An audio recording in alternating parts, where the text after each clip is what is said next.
Sejam bem-vindos a mais um Tudo que você sempre quis saber sobre marcas, mas tinha vergonha de perguntar. Eu sou o Guilherme Sebastiani. Eu sou o Vini Mello. E hoje é uma pergunta muito especial. É uma pergunta de um cara chamado Guilherme Sebastiani de São Paulo. Gente, adoro. Uma pergunta muito selecionada! Tudo bem que sou eu que seleciono as perguntas, né? Mas vamos lá. Quais são os componentes de uma gestão de marcas, ou seja, branding, em redes sociais e como ele se diferencia de uma simples gestão de redes sociais, ou seja, gestão de planejamento, conteúdo que vemos de modo geral no mercado. Ou seja, para agora explicar o que eu quis perguntar a gente vê muitas agências fazendo um planejamento digital ali dos seus clientes. Mas o que um trabalho de social branding é diferente de um trabalho de social media? Então, Guilherme, muito boa pergunta, hein? Muito boa pergunta. Impressionante como o seu público é qualificado. Não é? Impressionante. Fiquei muito feliz com essa pergunta. Então, o grande diferencial é o seguinte: existe uma variável que ela destrói o nosso trabalho.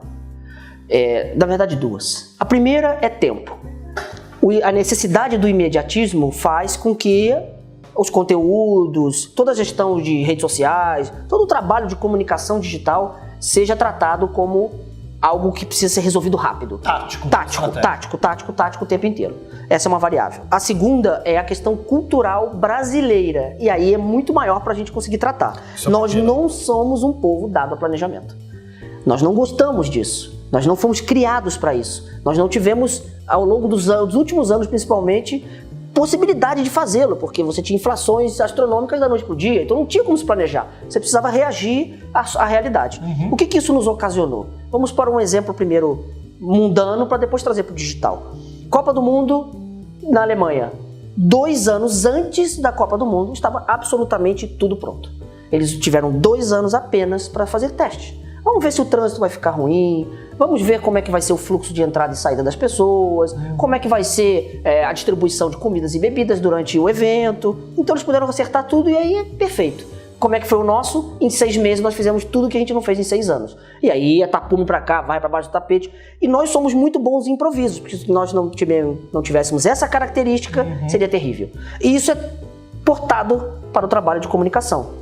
Então, como nós somos muito bons em improvisos, a nossa criatividade é muito boa, somos premiados por isso, trouxeram essa característica para o digital. Então a gente trabalha no improviso. A gente tem ideias baseadas em acontecimentos. Então quando alguém arruma um novo namorado, ou aparece com um vestido azul, ou acontece alguma coisa no mundo, sai um meme, todas as marcas se apropriam imediatamente. Até pegando daí, claro, aí como lado positivo no improviso, você tem uma Burger King que cria toda uma estratégia para colocar o McDonald's em xeque-mate, lançando a campanha lá nos Estados Unidos em relação a fazer o hambúrguer conjunto. Você tem uma estrutura que é ótima de planejamento também do McDonald's. Teve um planejamento enorme para lançar aquilo, um planejamento enorme do McDonald's que não dá uma agilidade de resposta para como nós devemos responder aquilo, demora uma semana para eles responderem, mas a nossa qualidade de improviso faz com que o Girafas vá lá e fala, se eles não toparem, eu topo. E isso é positivo. Totalmente. Mas aí a falta de planejamento gera que tipo de problema quando a gente fala desse mundo digital? Então, aí o que acontece é o seguinte, vamos partir primeiro para o que acontece para depois como deveria ser. Então, quando você senta para trabalhar uma marca, a primeira coisa que acontece é que as equipes estão totalmente dissociadas da estratégia, porque nasce já dentro da empresa. Dentro da organização, como funciona? Você tem um nível hierárquico mais alto, onde tem toda a tomada de decisão, onde tem toda a estratégia da empresa. E tem um segundo nível gerencial, que é responsável por pegar isso e disseminar na organização. E tem um terceiro nível, que é o nível dos analistas. Esse terceiro nível é o que está em contato direto com as agências, com as produtoras, com os players de comunicação. Então existe uma perda da visão estratégica para o dia a dia. Então, como aquilo ali é quebrado em desafios, em metas, quando chega para ele é assim, precisamos fazer um post comunicando isso. Mas ele não conhece a real necessidade do porquê fazer aquilo. Ele está apenas trabalhando no como, no dia a dia. Vamos fazer. Ele está trazendo isso para a agência para resolver o problema dele, que é atingir aquele KPI determinado. E quando ele não tem a estratégia, como é que ele faz o feedback para esse player? Pelo gosto pessoal dele. Ficou bonito, ficou feio, ficou claro, ficou escuro, não está tão premium. Make my logo bigger. O que é não estar tão premium? Até hoje eu não consegui descobrir. Essa você escutou, foi real, hein? É real. A comunicação não está tão premium. Ou a comunicação não está boa. E aí você não tem um documento que você possa olhar e falar, ok, mas em que momento eu não estou construindo a marca? Ou estou dissociado do tom de voz? Ou está desalinhado da estratégia? Não tendo isso, vira uma grande catástrofe coletiva onde cada um tenta puxar para o que acha que tem que acontecer. Ok, quando você entra na agência, que também não trata esse problema, ela recebe essa iniciativa e executa. Então você tem bons executores com ideias às vezes muito legais, mas que o que você olha é sorte, de novo. Alguns conteúdos brilham e outros são ignorados. Mas tem as tragédias também por falta de planejamento, por criar associações que não tem a ver com aquela marca ou com aquele público. E aí o que acontece? Não foi bebido da fonte que deveria, que é o branding. O que nós estamos olhando? A cachoeira. Nossa, a cachoeira é linda, eu tenho que sempre manter ela vistosa, trazer pessoas para se banharem na cachoeira. Todo mundo só fala da cachoeira. Ninguém percebe que ela tem uma nascente. Essa nascente é o branding. Se eu não tratar aquilo ali, se alguém lá em cima poluir, a cachoeira depois não serve mais. Se alguém lá em cima cimentar, aqui não serve mais. É exatamente isso. Como não cuida-se da nascente, você tem várias cachoeiras que você não sabe porque que umas pessoas vão e outras não. Mas isso é um problema que a gente vê geral nas instituições quando a gente fala de branding, é que às vezes, até pela própria da estrutura administrativa da cultura, existe esse nível estratégico da preocupação da marca, mas de novo, ele vai ficar lá no topo, no nível hierárquico executivo maior, e você não tem um trabalho de aculturação. Exatamente. E a pessoa daí tem lá um papel dizendo, nossa, que posicionamento bacana, ou que morre numa gaveta, ou que ele não consegue construir isso de cima até embaixo. Por isso que entra a nossa visão, como a gente trabalha na Colony, ou tenta pelo menos, porque também é muito difícil, porque você causa muita ruptura no pensamento como ele deve ser, a gente pega a essência da marca, o branding, e transforma em um propósito. Que aí fica mais claro para quem está trabalhando, você consegue contar para aquele cara. De novo, vamos buscar no vídeo lá, o Guilherme fará o link com o vídeo que nós falamos anteriormente, falando sobre a Red Bull. Então a Red Bull te dá asas. Se eu pego esse documento dizendo Red Bull te dá asas e entrego para o redator, ele vai entender Red Bull te dá asas de N maneiras diferentes. Uma embalagem com uma asa, né?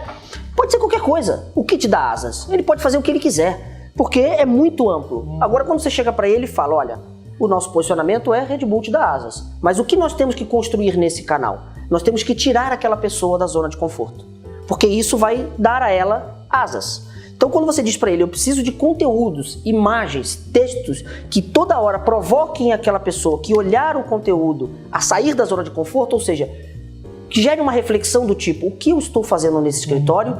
Por que eu não estou andando de skate? Por que eu não estou indo pegar onda? Ou fazer um esporte radical? Ou andar de bicicleta? Por que eu estou aqui nesse momento agora? E isso lhe conecta automaticamente à marca. Então é uma forma mais clara de trabalhar. E um outro problema é que o trabalho ele é totalmente descolado do planejamento. E aí eu não estou falando do documento de planejamento, da pessoa, do profissional. Esse profissional ele é pego, utilizado e deixado de lado.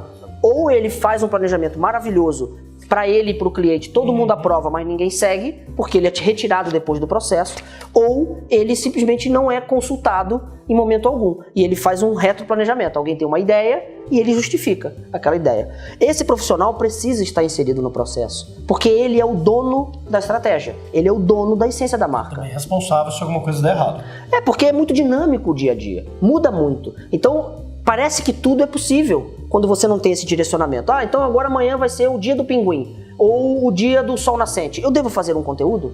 Quem vai ter essa resposta se você tiver dúvida é o planejamento, porque ele vai consultar o documento e falar, olha, segundo o nosso posicionamento, segundo o que nós queremos construir no médio e longo prazo para essa marca, segundo o comportamento do nosso público, por esses estudos que eu tenho aqui, sim ou não. Então fica um trabalho muito mais técnico, metódico, precisa ter um método de trabalho, senão ele fica totalmente dissociado. Você tira o olhar de business, você não está construindo nada. Até porque um problema que a gente fala muitas vezes em branding é o excesso de boas ideias, mas boas ideias desalinhadas com a marca. E você tem que saber gerenciar isso internamente, porque senão quem está desenvolvendo essas ideias fica frustrado o tempo todo. Mas se você não colocar aquele profissional que está justamente na execução daquilo, numa visão de planejamento, numa visão de estratégia, ele não consegue gerar as ideias que estão alinhadas com aquela marca. E a ideia, às vezes, ela é muito perigosa, porque ela é fantástica às vezes. Mas como é que você vai conseguir reproduzir aquilo ao longo do tempo? Porque esse é o desafio, é fazer que aquela iniciativa seja percebida igualmente daqui a 2 anos. Vou dar um exemplo da propaganda antiga, que é um exemplo fantástico. O cachorro-peixe. Quando eu falo assim, vocês nas minhas aulas, você lembram, alunos, do cachorro-peixe? quase 100% da turma lembra. A pergunta que eu sei qual é a seguinte, eu também não sei a resposta. E aí eu pergunto assim, ok, qual era o produto? Eu não lembro qual era o produto, não lembro. Aí já cai pela metade. Já cai pela metade. O produto era um carro. Ah, era carro. Era um carro. Aí, ok, cachorro-peixe, todo mundo lembra, o carro metade lembram. Qual era a marca do carro? Já cai para 25%. Porque não houve uma associação ali. O anúncio ganhou todos os prêmios, ganhou Cannes, ganhou tudo que possa imaginar. E é realmente fantástico, a ideia é muito boa. Só que como é que isso conecta com a minha marca? Esse é o grande desafio. E aí ninguém lembra, para quem não vai ficar na curiosidade, era um Space Fox da Volks. Inclusive foi um ano que a Volks teve uma queda de vendas absurda. O Space Fox foi recorde de venda. Então eu não estou querendo dizer que não funciona. Só que ela precisa ter uma visão de construção de longo prazo. Principalmente no ambiente digital, que é perene. Chamou atenção, teve um impacto, mas não construiu a marca Space Fox, não criou associações positivas com a marca. Ou criou, mas não consegue se sustentar ao longo do tempo, porque você não vai ter aquela mesma genialidade daqui a 6 meses. Então, até o sucesso é perigoso, porque você precisa pensar como você vai dar continuidade no mesmo nível de construção de marca, de brilhantismo, daqui a 2, 3, 4, 5 anos. Para que aquela iniciativa pareça que foi proposital e não cagada. Muito bom. Então esse foi o nosso último vídeo da série aqui com o Vini. E Vini, eu queria que você falasse um pouquinho do teu curso de Mindset Digital e Propósito de Marca. Então, quando a gente começa a ter esse tipo de discussão no cliente, com as agências, com outros parceiros, a gente percebe que o principal componente que falta é o pensamento. Não é como fazer. Existem milhões de técnicas, tem planejadores incríveis, tem profissionais maravilhosos fazendo tecnicamente muito bem o que eles sabem fazer. Mas o pensamento, o mindset, não é o digital. É um pensamento ainda analógico, ainda com uma criação, com uma forma de ver o mundo anterior. E é normal, porque é recente. Eu sou da época que não tinha celular. Marcou ali na frente do McDonald's para encontrar e deu algum problema, não tem como avisar. Liga para a polícia, visita os hospitais e os necrotérios. Você não sabe o que aconteceu com a pessoa. Então ainda é muito recente esse aculturamento digital. Então por isso a gente criou um curso que ele linka o pensamento, por isso é Mindset Digital, e propósito de marca. A partir do momento que você alinha o pensamento, aí você precisa saber como trabalhá-lo para traduzir uma essência de marca em algo que você consiga contar para as pessoas, envolvê-las e por aí vai. Faz sentido, porque não adianta ficar ensinando um passo a passo de como estruturar a construção da sua marca digital se você não tem nenhum mindset de marca e nenhum mindset digital. Exatamente. E aí, posso dar uma dica de um livro? Claro. Então tem um livro muito bom que a gente utiliza como fonte, que é o do Joey Raymond, um livro chamado Propósito. Vou colocar o link. Não só digital, é propósito como um todo. Ele é o fundador da Bright House, é um cara genial. E ele fala só sobre propósito de marca e a importância disso. Então esse livro vocês vão encontrar grandes referências e ele é um papa pra gente. Assim. Para quem não conhece, a Bright House é uma empresa de branding americana que só faz propósito de marca. Eles não fazem nenhuma das outras etapas do branding, apenas propósito de marca. Apenas. Eu sei, mas aí é questão do posicionamento do especialista, que você usa um item específico, se posiciona como porta de entrada, e depois você vai encaixando outras coisas. Tá bom, eu não vou brigar com você. Não, tá bom, enfim. Acabou minha água, acabou o café. Acabou. Acabou. Chega. Tchau, gente.